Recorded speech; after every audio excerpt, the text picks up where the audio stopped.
I smelled it before I saw it. That acrid, chemical scent of burning plastic mixed with fabric, and something sweeter, paper, maybe leather. The kind of smell that clings to your throat and makes you cough even after you've walked away. I parked in the driveway and sat there for a moment, keys still in the ignition, trying to place what was wrong. Then I saw the smoke curling up from the backyard, gray against the evening sky. She was standing by the fire pit when I came around the side of the house. Not the small decorative one we'd used for marshmallows once or twice, but a large metal drum we kept for yard waste. Flames licked at the rim, and the heat hit my face in waves even from 15 feet away. Around her feet, ash, piles of it, and scattered between them, things I recognized: the metal buckle from my leather belt, warped and blackened, the zipper from my favorite jacket, a corner of a photo album, the edges curled and brown, faces obliterated. "What are you doing?" My voice came out flat, quieter than I expected.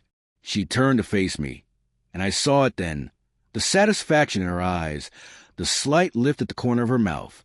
She wasn't ashamed. She wasn't even angry anymore. She was triumphant, getting rid of dead weight. She said, "Things that don't matter anymore." I looked past her into the drum.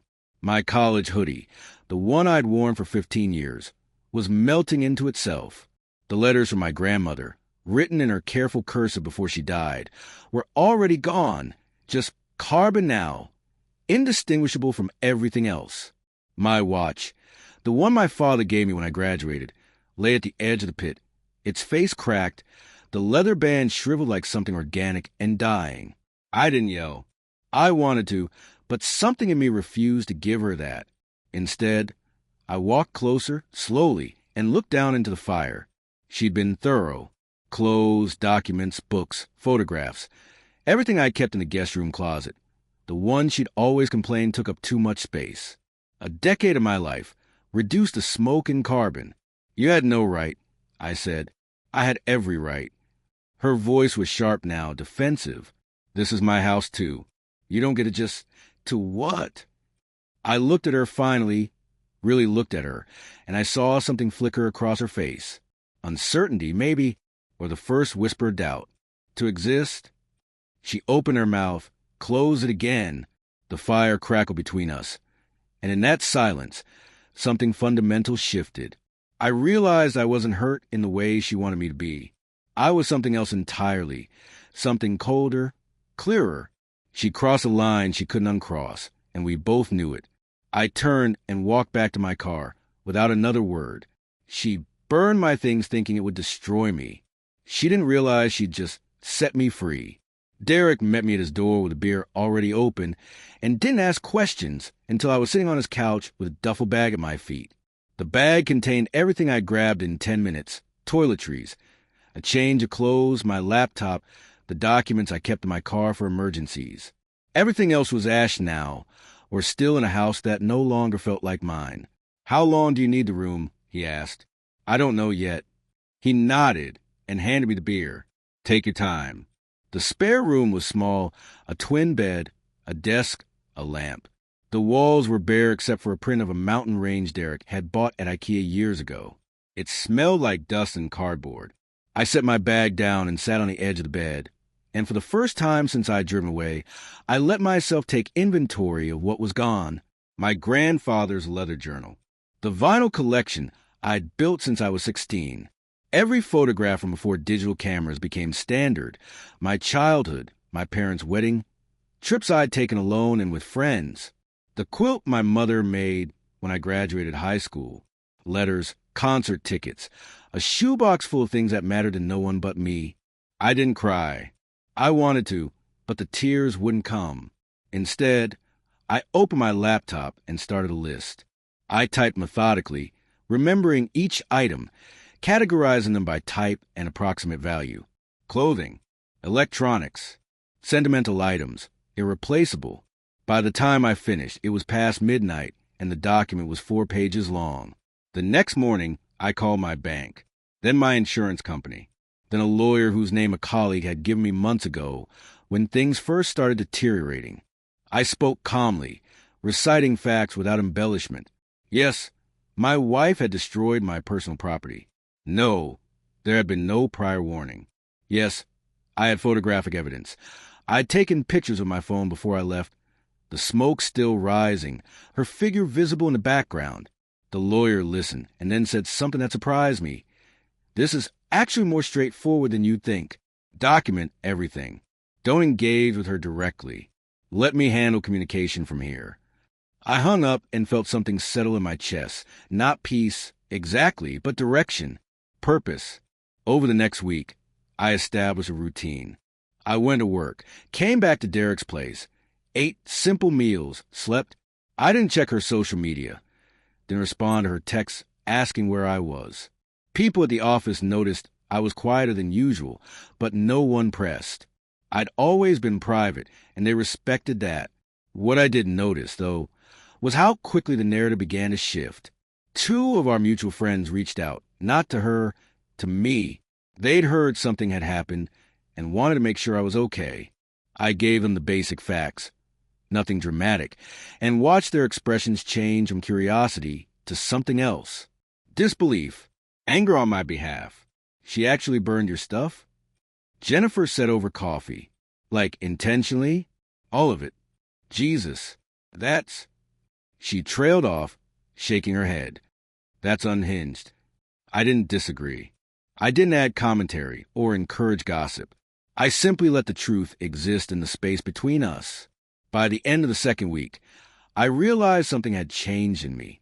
The grief was still there, but underneath it was something harder, colder. I began to understand that her act of destruction hadn't just taken things from me. It had revealed something about her I'd been unwilling to see. Her cruelty, her lack of control, her assumption that she could hurt me without consequence. I sat in Derek's spare room that night, looking at my list of losses, and made a decision. I wouldn't chase revenge. I wouldn't need to. I would simply rebuild with precision, and let her watch as everything she tried to destroy came back stronger, while everything she'd taken for granted crumbled in her hands. Patience, I realized, was the only weapon I needed. The lawyer's name was Patricia Chun, and she had the kind of calm efficiency that made you feel like your chaos was just another Tuesday for her. We met in her office 3 days after I'd moved out, and I brought everything. The photographs of the fire, the itemized list, bank statements showing joint account activity, and a timeline of events I'd written in careful detail. She reviewed it all in silence, occasionally making notes on a yellow legal pad. When she looked up, her expression was unreadable. "This is deliberate destruction of marital property," she said. "In some jurisdictions, it could be considered domestic vandalism. At minimum, it's grounds for fault-based divorce and a strong case for asset division in your favor. Does she know you've retained counsel?" "No." "Good. Keep it that way for now." She leaned back in her chair. "Here's what we're going to do. We document everything. Continue adding to this list if you remember anything else.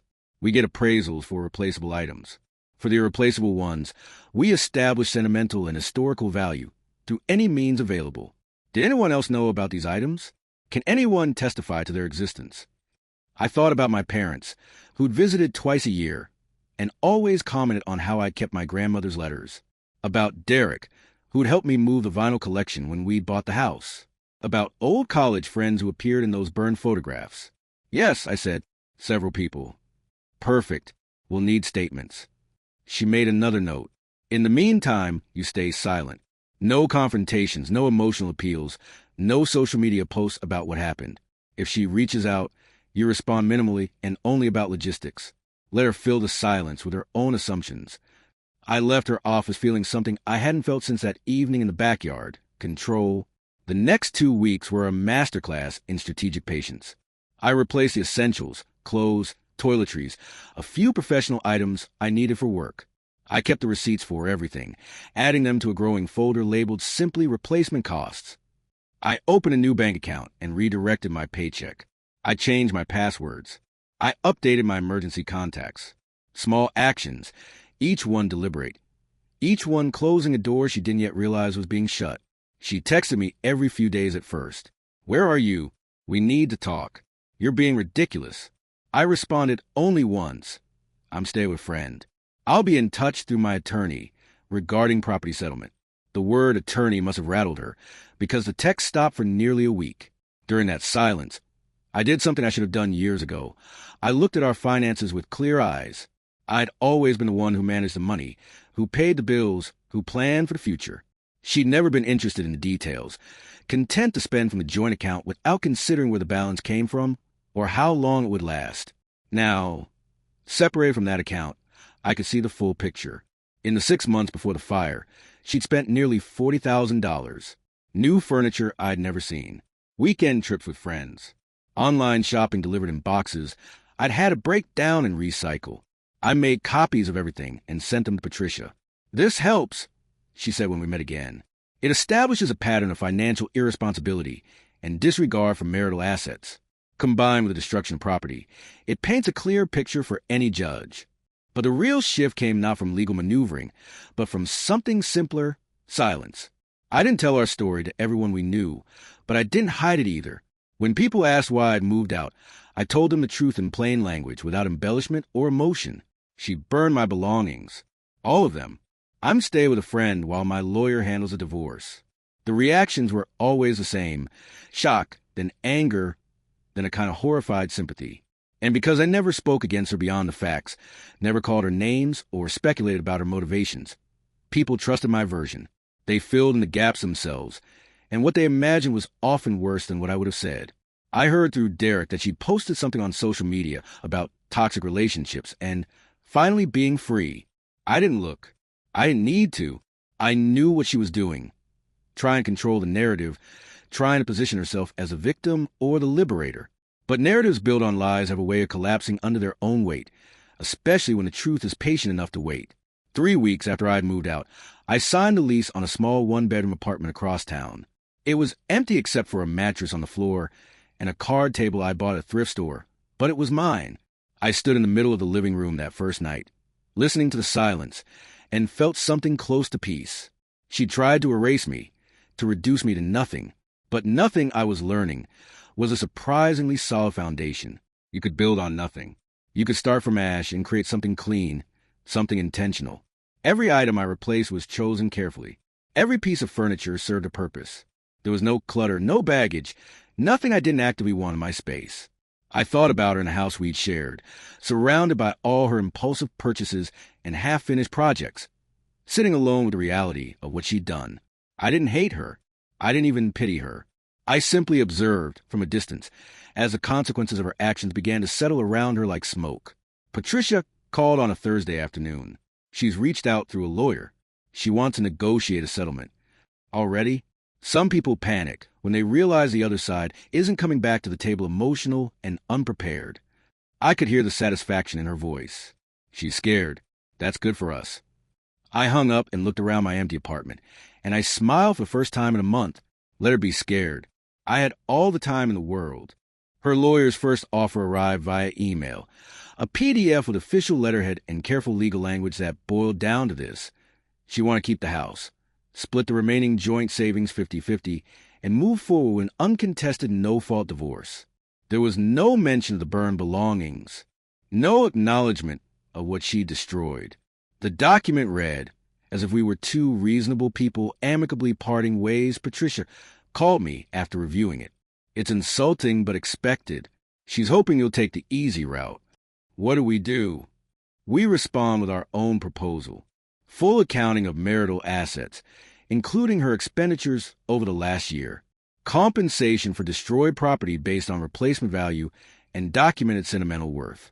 And we cite the destruction as grounds for fault-based divorce, which affects asset division. She paused. "It's going to make her uncomfortable." Good. Our counter-proposal went out the next day. Then I waited. The first crack appeared on social media. I still wasn't looking, but Derek mentioned it one evening over takeout. She posted something weird today. Some quote about forgiveness and moving forward. Very vague, very dramatic. What did it say? Something like, "Sometimes you have to burn bridges to stop yourself from crossing them again." Then a bunch of comments from people asking if she's okay. He shook his head. She's spinning it like she's the one who needed an escape. I thought about that, how she positioned herself as liberated, as if destroy my belongings had been an act of self-preservation rather than spite. The irony was almost elegant. She'd told everyone she was free, and now she had to maintain that fiction even as the reality closed in around her. 2 weeks later, I heard from Brenda, a mutual friend who'd always been closer to her than to me. We met for lunch at her suggestion, and I could tell within the first 5 minutes why she'd reached out. "I need to ask you something," she said, pushing her salad around her plate. "Is it true she burned your stuff? Like, actually set it on fire?" "Yes, all of it. Everything I'd kept in the guest room closet. Clothes, photographs, family heirlooms. She did it while I was at work." Brenda set down her fork. "She told us you'd taken everything when you left, that you cleared out half the house out of spite, and she was just getting rid of garbage you left behind." Of course she had. I felt something tighten in my chest, not anger, but a kind of weary recognition. This was who she'd always been. I'd just chosen not to see it clearly. "I have photographs," I said quietly, "taken right after I got home." The fire was still burning. Brenda's face changed. "Can I see them?" I showed her. She looked at each one in silence, her expression hardening. When she handed my phone back, she said, "I'm sorry. I should have asked you first instead of just believing her version. It's fine. It's not fine. She's been telling everyone you abandoned her, that you were controlling, and she had to do something extreme to break free." Brenda's voice was tight now, angry, and we all believed her because she seemed so, I don't know, convincing. After Brenda, others followed. People started asking questions, comparing stories, noticing inconsistencies. She told different versions to different people, and now those versions were colliding. The friend she'd said helped her clean out the house had never been there. The dramatic confrontation she described had never happened. Each lie was small on its own, but together they formed a pattern. I didn't fan the flames. I didn't need to. Truth, I was learning, had its own momentum. By the end of the month, her social media presence had shifted. The triumphant posts about freedom had stopped. In their place, silence. I heard through the grapevine that she deleted several posts after people started asking pointed questions in the comments. Then came the money problems. She'd been living in the house as if nothing had changed, but without my income covering half the mortgage, half the utilities, half the property taxes, the math had caught up to her. Patricia received notice that she'd missed a mortgage payment. Then another. She's going to have to sell. Patricia said during our next call, or negotiate a buyout she can't afford. Either way, the house is no longer a guaranteed asset for her. I sat in my apartment that evening, surrounded by the few careful things I'd chosen to rebuild my life with, and thought about her in that large house, alone, watching everything slip away. The friends who'd stopped calling, the bills piling up, the story she told herself unraveling one thread at a time. My phone buzzed. A text from her, the first in 3 weeks. "Can we please talk? Just the two of us?" I stared at it for a long moment, then set the phone down without responding. Not yet. She wasn't ready for the conversation she thought she wanted, but she would be soon. The mediation was scheduled for a Tuesday morning in a conference room that smelled like stale coffee and furniture polish. Neutral territory, Patricia had called it, a place where we could attempt to reach a settlement without the expense and exposure of a courtroom. I arrived 15 minutes early, wearing the one suit I'd replaced, charcoal gray, simple, professional. Patricia was already there, her files organized in neat stacks on the table. She arrived 10 minutes late with her lawyer, a man named Richard who had the perpetually harried look of someone who'd taken on a difficult client. She dressed carefully, a navy dress, minimal makeup, her hair pulled back. She looked smaller than I remembered, or maybe I just stopped seeing her through the lens of who I'd wanted her to be. She didn't look at me when she sat down. She looked at her hands, folded on the table, and I noticed her nails were bitten down to the quick, something she only did when she was truly anxious. The mediator, a gray-haired woman named Mrs. Hoffman, walked us through the ground rules. Respectful communication. Each side would have a chance to present their position. The goal was resolution, not punishment. I listened and nodded in the appropriate places. But my attention was on the folder Patricia slid across the table to Richard. "This is our complete accounting," Patricia said. Documented destruction of property with estimated replacement values. Photographic evidence. Witness statements confirming the existence and sentimental value of destroyed items. Bank statements showing unilateral expenditures from marital accounts over the last 18 months totaling $63,000. And the missed mortgage payments on a marital home. Richard opened the folder and began reading. I watched her face as he turned the pages. I saw the moment she understood how thorough we'd been. The slight widening of her eyes, the way her throat moved as she swallowed. She'd expected me to be emotional, to be angry, to fight her the way she fought me. She hadn't expected documentation. These expenditures, Richard said slowly, were from a joint account? Yes, Patricia replied. An account my client contributed to regularly while Mrs. Richardson treated it as discretionary income. That's not, she started, but Richard held up a hand. Let me finish reviewing this. The silence stretched out. I could hear the clock on the wall, the rustle of papers, someone walking past in the hallway outside. She kept glancing at me, quick, darting looks like she was trying to find something familiar to hold on to. I kept my expression neutral, my hands relaxed on the table. I'd practiced this, the art of being present without being reactive. When Richard finally closed the folder, he leaned over and whispered something to her. She shook her head. He whispered again, more insistently. Her face crumpled slightly, and I saw the exact moment her story collapsing on itself. All the justification she'd built, all the ways she convinced herself she'd been right, all of it became ash for the second time. Can we have a moment alone? Richard asked. Just my client and myself? Mrs. Hoffman nodded, and Patricia, and I stepped out into the hallway. Through the glass panel in the door, I could see her crying, not the angry tears I'd seen before, but something deeper, something that looked like grief or recognition or both. She didn't think you'd do this, Patricia said quietly. She thought you'd come back, or that you'd be too hurt to fight properly. I know. You're handling this well, better than most people would. I didn't respond. I wasn't handling it well or poorly. I was simply moving through it with the same methodical precision I'd applied to everything else since that evening in the backyard. One step, then another, each one deliberate. When we returned to the room, she looked wrecked. Her makeup had smeared slightly despite obvious efforts to fix it. Richard opened a fresh legal pad and clicked his pen. My client would like to propose a revised settlement, he said, and I could hear the defeat in his voice. He knew what was coming. The new proposal was everything Patricia had asked for and more. She would take responsibility for the debts she'd incurred. She would compensate me for the destroyed property at the value we'd established. The house would be sold, and after the mortgage was satisfied, the remaining equity would be split 60-40 in my favor to account for her disproportionate spending. She would cover her own legal fees. That's acceptable, Patricia said after reviewing the terms. We'll need this in writing, signed by both parties. Richard began drafting the document while we sat in that terrible silence. She kept looking at me, and finally, she spoke. I'm sorry.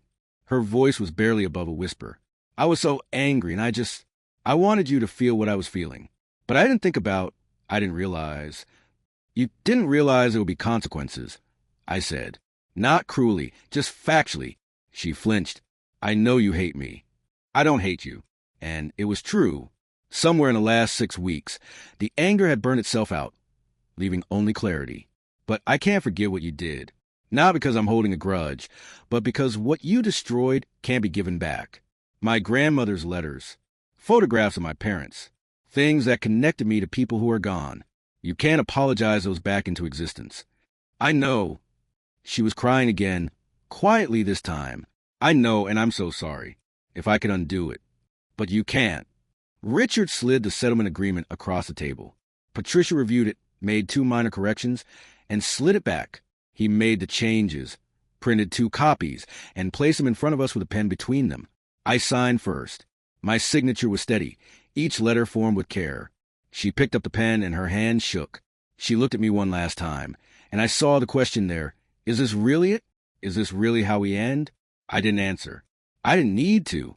She signed.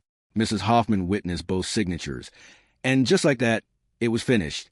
7 years of marriage reduced to 23 pages of legal terminology and financial calculations. We stood, and Richard gathered his papers with the efficient movements of someone eager to leave. Take care of yourself, she said as we walked toward the door. I nodded once and left without responding. Outside, the sun was bright, and the air was cold and clean. Patricia walked me to my car. "How do you feel?" she asked. I thought about it. "Free." She smiled. "Good. That's exactly right." I drove back to my apartment, parked, and sat in the silence for a long moment. It was over, not with dramatic confrontation or righteous fury, but with signatures and settlements and a quiet acknowledgement that some things, once burned, stay gone. And somehow, that was exactly as it should be. The apartment I moved into 3 months later had floor-to-ceiling windows that faced east. I'd chosen specifically for that, the way morning light flooded the space, turning everything pale gold. It was smaller than the house had been, but it felt larger somehow. Uncluttered, intentional. Every object in it had been selected with care, and nothing carried the weight of a past I was trying to forget. I furnished it slowly. A simple couch in gray linen. A wooden dining table that sat for, though I rarely had guests. Bookshelves I filled with new books, their spines uncracked and uniform. I bought plants, a fiddle leaf fig for the corner, succulents for the windowsill, and learned to keep them alive. Small acts of creation that felt significant in ways I couldn't fully articulate. On weekends, I started running. Not for exercise, though that was part of it, but for the ritual of it, the rhythm of feet on pavement, the way my breathing fell into sync with my stride, the simple forward momentum that required nothing but will and consistency. I ran along the river path where the water moved dark and constant, and I thought about very little. That was the gift of it, the emptiness, the lack of narrative. Derek came over one evening with takeout and stood in my living room, looking around with an expression I couldn't quite read. "It's peaceful," he said finally. "Very you. Is that a compliment?" "Yeah, actually, it is." He set the food down on the table. "You doing okay?" "Really, I am." And I was. Not in the way people expect after something breaks. Not healed, exactly, but transformed. The anger had burned away, and what remained was something quieter. Acceptance, maybe, or just the understanding that some chapters close whether you're ready or not, and fighting that truth only prolongs the pain. I thought about her sometimes, but not with the weight I'd carried before. I heard she'd moved to a smaller place across town, that she'd taken a second job to manage the debt. I heard she'd deleted all her social media accounts. I didn't look for her. I didn't need to know more than what filtered through peripherally. She was living her life, and I was living mine, and those lives no longer intersected. One Saturday in early spring, I bought a record player, a decent one, nothing extravagant, and started rebuilding my collection. I didn't try to replace what was gone. Those albums with their specific scratches and worn sleeves were artifacts of a different person. Instead, I bought albums I'd always meant to listen to but never had. New sound for a new space. I played them while I cooked dinner or read, or simply sat on the couch watching the light change. There was a woman at the coffee shop I went to on Sunday mornings who smiled at me sometimes when she handed over my order. I didn't know her name yet, but I'd started to notice the way she drew a small heart in the foam of my cappuccino. I wasn't ready for anything, not yet, but the noticing felt significant. The ability to see someone new without comparing them to someone old. A small shift, but a real one. I stood at my window one evening, watching the city lights flicker on as dusk settled, and I thought about the fire, how she'd stood there so certain that destruction was power, that taking something from me would diminish who I was. She'd been wrong. You can't burn what matters most, the capacity to rebuild, the choice to move forward, the understanding that peace isn't the absence of loss, but the acceptance of it. She burned my past, but in the ashes, I found something she could never touch. Myself, whole and undiminished. Finally, perfectly free.